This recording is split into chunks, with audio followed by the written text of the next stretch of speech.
House passes abortion bill during anti-abortion march.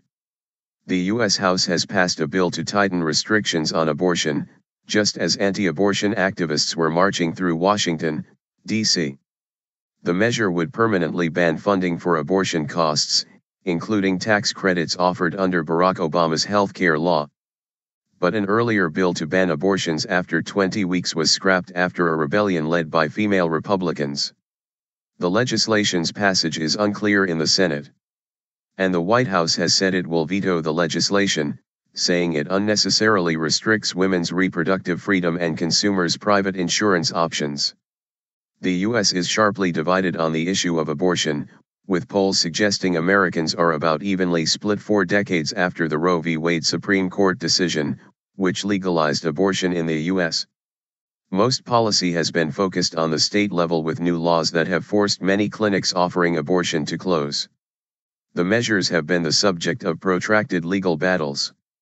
On Thursday, anti-abortion protesters marched in Washington on the anniversary of Roe v. Wade. "It's important to me personally because I have 6 children and the greatest gift I've given them is life," one woman told the BBC.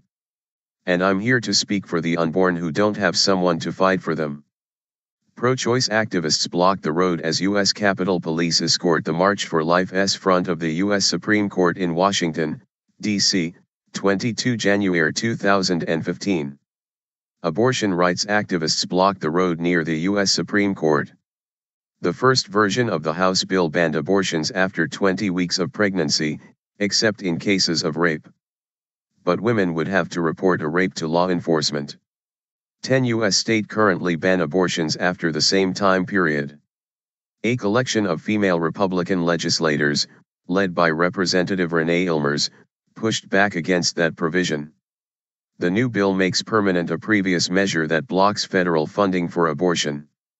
The House approved the measure 242 to 179. It also would bar individuals and many employers from collecting tax credits for insurance plans covering abortion that they pay for privately and purchase through exchanges established under the new healthcare law. Ahead of its passage, House Majority Leader Kevin McCarthy urged his colleagues to stand with the hundreds of thousands of people out on the mall right now by voting for this bill.